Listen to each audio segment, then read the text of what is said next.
more than 70% of people that currently have credit cards would probably lose it, which is ridiculous when you think about it, because if you're using a credit card responsibly, it's actually a very important tool. And it's something that a lot of families, including lower income families, use responsibly, and it ends up really helping them get through their month. It's very popular to hate the credit card industry, so you had some thoughts on why it's probably not a good thing that Trump's going along with these Democrat socialists to be able to like do something like this, going after the banks. Yeah, you can't, as a conservative, you can't compete with the liberals when it comes to bashing the big banks or bashing corporations or sort of, cracking down on market actors. It's a pretty dangerous path to go down. Trump came out with this idea. He said, we're going to do an interest rate cap of 10% just for 1 year to help dig out of the mess that we had under Biden. And he mentioned it on the campaign trail, and then it sort of was gone for a while. Then he mentioned it again in a Truth post, I think, 6 weeks ago, something like that. And you might think, well, okay, it's only for 1 year, so it's not really going to destroy the business model. They're not going to cancel everyone's cards over 1 year. I get what he's doing. It's a one-time thing to try to dig out of Biden. The problem is what happens as soon as he announced it. Bernie Sanders introduced the bill and says, oh, if 1 year is good, let's do it for 6 years. And his bill is for 6 years. And I think that once you start going down this path, even if you say it's going to be temporary, it ends up being extended and extended and extended. And then you have all the same problems you would have if you just imposed an outright price control, which is you disrupt, you upend the business model that underlies credit cards. They've got a cost of capital to raise the funds that they lend out. That's about 4%. They've got administrative costs and overhead and labor costs and all of that. That's another 4 or 5% of gross margins. And then they've got all the bad debts that they have to write off. Because remember, a credit card is an unsecured loan. It's not like an auto loan or a home loan where you can get repossessed or, foreclosed. There's no collateral. And so, if you don't pay your credit card bills, they'll send you nasty letters and they'll light up your credit file. And, that's about it, right? And you could eventually declare bankruptcy and not pay, or they end up writing off a bad loan. And so, their business model has to make enough money on interest coming in to cover, their capital costs, their labor costs, and those bad loans that they have. And that interest rate on an annualized basis where the business kind of works, it's 15% plus. And, in fact, the credit unions, the federal credit unions, not state credit unions, but federal credit unions had a 15% annualized interest rate cap on credit cards.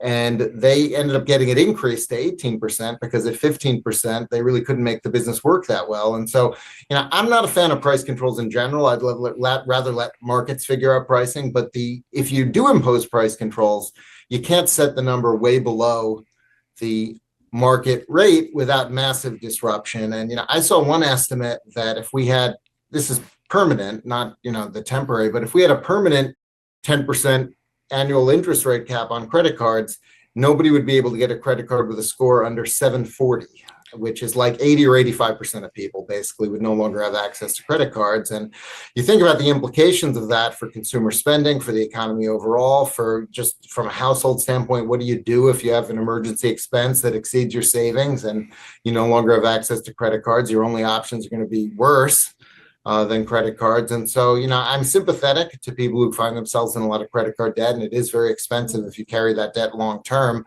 But the idea of government price controls, I think once you start going down that path, the Democrats end up always outbidding you. And the other thing is they don't care if they destroy a private industry. I remember a few years ago, AOC and Bernie Sanders introduced a version of this, and I think it was 15 at the time, not 10. And, one of the questions from the press was like, what happens if banks can't make this work, if if consumer lending doesn't work anymore with this? And one of them, I don't remember which one, but one of them kind of said, oh, we'll just replace it with a government program. No problem. We'll just, consumer lending will be done through the post office, and, we don't need private consumer lending. And that's a pretty scary scenario if you look at what they've done on student loans. If you think about how they would forgive government consumer loans around election time and do it for favored groups and all the other manipulation that would go on. And so I think, if you're a liberal, there's no limit to how far you're going to push regulation because you don't care about destroying an industry. If you're a conservative, it's much more difficult to calibrate something like this, and then you get outbid by the liberals. And so I think it's a dangerous path to go down. I will note, the president mentioned this, and then, I think he said they better do it by January 20th or else. And then that date came and went, and I don't think he's actually done anything. So this may have just been more trying to talk them into lower rates or offer promotional rates or do something like that, rather than actually trying to impose, some regulation or legislation. But I do worry that it opens the door for, people like Bernie and AOC, and reportedly he already talked to Elizabeth Warren about what a great idea this is that they agree on. So, anytime Trump's getting ideas from them instead of from people like us, I do worry. Yeah, I mean, it's a great point, the politics of it, right? Because you talk to people who are like, oh, well, let's say that this would be popular. The problem is you're never going to sort of go after the banks more than Democrats. Yeah. If Trump would agree to this plan, they'll just be like, not only 6 years, let's do it in perpetuity, plus let's limit them to 5%. Yeah, and whatever. so it'll never end. You can't win a contest of who regulates an industry more and more aggressively against people who do not care if they destroy that industry. Right. Right. And I think that's the problem. Yeah, absolutely. Now, in your op-ed, one of the examples you put, and I thought the two things that were most striking is what you just said there, that we're talking about more than 70% of people that currently have credit cards would probably lose it, which is ridiculous when you think about it, because if you're using a credit card responsibly, it's actually a very important tool. And it's something that a lot of families, including lower income families, use responsibly, and it ends up really helping them get through their month. The idea that just the 10% cap, would limit over 70% of people from getting the card, I mean, that's basically rewriting the industry as we know it and changing the financial look of how average families live day to day. Yeah, that was an estimate from the Electronic Payments Coalition that they think the cutoff under a 10% cap would be about a 740 credit score. I've seen some other estimates that are lower that think it could be somewhere in the 600s. And so, I don't know for sure whether it's going to be, 70% plus of people or it's going to be 50% of people, but it's going to be a very large number just based on those economics that I ran through at the top. Sort of the way the cost structure works in that industry, at a 10% cap, you basically can't have almost any bad loans. You need to have an almost perfect collection record because your cost of capital and your administrative costs are almost 10% by themselves. They're probably around 8%, something like that. And so you've got to have a tiny, tiny default rate for the business to work at 10%. And so the underwriting standards would tighten a lot. Now, I don't know if anyone knows exactly how much. And as I said, I've seen some different estimates, but I mean, if you're sub 700, you're probably not going to be able to get a credit card with that in place, and maybe it'll be as high as 740, like that estimate from Electronic Payments Coalition. Yeah, and like you put there, like, okay, so then what would those people do? Well, the options they would have, what? The payday advance loan people? Where the rates are up. Your state hasn't banned them yet. Right. And that's the issue. Like, if you don't think if they're capping this, they're not going to come after the payday advance loan in the future. You know what your option is, Rob? It's going to be what it was, 30 years ago, which is, you write a check that is for more money that's in your account, and then you just hope against hope that it doesn't get cashed before payday. Yep, that's exactly it. That's about your only option to bridge that gap, unless you have a payday loan or a credit card. Now, I think that probably, in my opinion, the front runner for the Democratic candidate in 2028 is going to be Gavin Newsom. And I remember back in 2012, 2013, there was this interview with this comedian, Adam Carolla, where he's talking about the payday advance loan stuff to Gavin Newsom. And it sort of illustrates this point where for them, it's just axiomatic. It's like, yeah, payday advance loan, it's bad, it's racist. It targets like minority communities that make less money. Adam Carolla's like, what do you mean? What is it specifically about this that targets, I think that it illustrates the point here of what you're saying, which is so many of these Democrats, it's like they don't think through it. In fact, they're antithetical to the banking industry in the first place. So for them, it's just like, yeah, it's like a Trojan horse so what? If it leads to banning these practices for everyone, that's good for us. The damage that would do, particularly to lower and middle income people, is immense because there wouldn't be options left. And so I think that you're right. Not only would it lead to credit cards being out of reach for millions of Americans, but then whatever the next phase would be, they're just going to seek to ban that and make it illegal. till we end up, I guess, in their Soviet dream where no one can afford their bills, and then we don't have to Or worry about it. what they really want, Rob, is they want to make every post office essentially a lending spot and put taxpayers on the hook when the loans go bad and forgive them for political reasons at election time and all of that. They want to run consumer lending as a government program. And some of them have said this. I think Elizabeth Warren has said this. It's not a secret. It's crazy. And it really, then you can start to think of the implications of what that would mean for elections. The other sort of example you give is you say, suppose you could get $1,000 loan for a month that would cost you $10. That's a 1% interest rate. However, the annualized APR, and suddenly it's above the 10% line. So we would literally be talking about $1,000 loan at $10. This is the other thing, and why I think people get confused about this debate is, when we talk about interest rates on credit cards, by law, that interest rate is expressed as an annual percentage rate. So, to get the monthly rate, you got to divide by 12. I mean, it's actually, they do a daily rate, and so it's not exact, but basically you got to divide by 12 to get the monthly rate. And so, if you're borrowing, by the way, if you borrow on a credit card for 1 month, you pay zero because they all have a grace period. Yep. So if you borrow for 1 month and you pay it by the due date, you pay zero. So essentially you get free loans for the first month. But let's say you carry it for another month and you incur interest. You're not going to incur interest. If you have a card that has an 18 or 20% rate on it, that's what you would pay if you carried that balance for an entire year. If you're using it just to get to the next payday, you might pay zero, or maybe if you have to pay 1 month, you might pay, a couple of percent. But when you see a card that says 24%, that means if you carry that balance for a month, it's 2%. Because the rates are expressed on an annualized basis. So I think that's a really important thing to keep in mind also. Now, that said, if you're carrying balances long-term, you do pay a huge amount of interest. And so, people can get in a lot of trouble with credit cards, of course. And I think we all know someone who has. But if you're using it for, an emergency situation, or if you're using it for liquidity just to get to the next payday, I mean, there are a lot of people who actually make money from using credit cards because there are all these rewards programs now and cash back and different things. And if you can pay it by the due date, you don't pay any interest at all. And in fact, you might get some money. And so, the interest is for people who are either getting in over their heads and they end up paying a lot of interest. And frankly, the banks do make a lot of money on those people, or there are people who have no better options. And, I think you need to think about these circumstances, because if somebody has no better option but to carry a credit card balance for a while, and then you take that option away, well, what do? It's easy to say, hey, you should save up first before you have big expenses. And ideally people should do that, sure. But, life is often unexpected.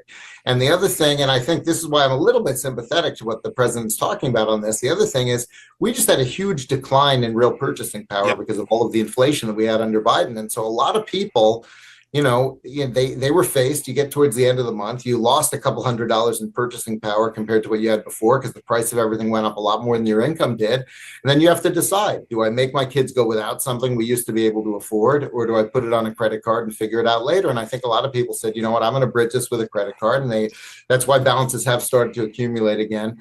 But I just think that, the way to get people out of that hole is not to start talking about interest rate caps, because even if that might make sense kind of in this narrow sense, I think the president's thinking like, look, Biden inflation got all these people in a hole. Let's give them a breather with like a short-term interest rate holiday to get out of that hole. And I sort of understand the appeal of that. But as I said, once you start down that path, Democrats will say extend it forever. They'll say go even lower. And then you end up hurting those people that you were trying to help, because a lot of them will get their cards canceled. Yeah. Well, in this situation you said there, okay, if we didn't have access to a credit card, what would those families have done? Well, they would have went without, right? Yeah, or they would have got a riskier option. So ask those families that, and there seems to be there's part of people that want to say look, you have a big heart. You see someone in a bad situation. You're like, yeah, that stinks. What could we do as a society to help alleviate that? But show me one example of when the government comes in and implicates price controls that ever pans out. Right. And the student loan example is sort of a good example of this. Sure, you might have said back in the 70s, hey, it stinks that some people can't really get access to these loans so they can receive higher education. So what happens? People have a big heart. The government gets involved. And now it's more expensive than ever. And the degree means less and less. And it's sort of This is the problem with saying like, oh, well, we have this morality and we say that there needs to be certain controls on these things. It ends up unintendedly, or maybe if you're a Democrat, intentionally making the situation much more expensive for the very people that you claim to want to help. Yeah, exactly. I mean, I think, we've had so many experiences where price controls are put in and they cause shortages and other problems and disruptions, and they end up harming people. And the challenge that we've got, though, and this is not a problem confined to the Democrats. Also, we've seen a bunch of price control proposals from Republicans. I mean, the challenge is a price control is super, super easy to explain the benefit of, right? This is going to cost less. We're going to order that it costs less. And look at rent control, Rob. Yep. I mean, there is no proposition in economics more proven than rent control causes disastrous underinvestment in housing. You have less housing stock. It exacerbates all the problems it's intended to solve. We've seen it over and over and over again. And my favorite example of this, there was a famous Swedish economist once who said that there's no better way to destroy he said, short of bombing, there's no better way to destroy a city than rent control. And I often point out that in Vietnam, they actually said the opposite. They said that rent control destroyed housing in Vietnam when American bombs could not. They actually, there's a quote I like to use from like the Vietnamese foreign minister in 1989 that's almost exactly along those lines. It was like they tried to destroy Hanoi with their bombs and they couldn't, but we did it with rent control, and we need to do better. So you have like actual full-blown communists in Vietnam that said, wait, that was a mistake. We shouldn't have done that. That was, almost 40 years ago. You had full-blown communists in Vietnam saying, no, actually rent control was a bad idea. We destroyed this city. And yet here we are in 2026. And you got a mayor of New York who's going to ratchet rent control, to a freeze of rents for the entire city, and thinks that the solution to rents is we're going to basically make it impossible for private landlords to offer housing. And, the city's going to take it all over and it's going to be great, except the city already owns, I think 500,000 housing units. They're the worst in the whole, they were the worst. They're a total disaster. The government management, but, here's the problem, right? You and I know that it's been crystal clear for decades. You got this whole history of it, but you're out on a campaign trail and you say, hey, I'm going to freeze your rent. And people say, hey, that sounds great. And they vote for you because the other side needs to explain why that wouldn't actually be a good thing and sort of, connect a lot of dots. And in a political context, just promising a price control is much easier than explaining why it won't work well. And so that's the challenge we have. Yeah, going back to the Biden election, like it was amazing how just as even a political layman, you could be like, Biden's basically like, I'll send you money if you elect me. I'll send you this check. And it's like, isn't this a race to the bottom? Like, what's it going to be that we're going to have presidents just like, I'm going to cap everything you buy at $1 and we're sending you a check for 50,000, right? Vote for me. We'll figure out the details later. So yeah, and you're right. You're never going to win that arms race with Democrats. They're always going to send you more money, put more controls on stuff.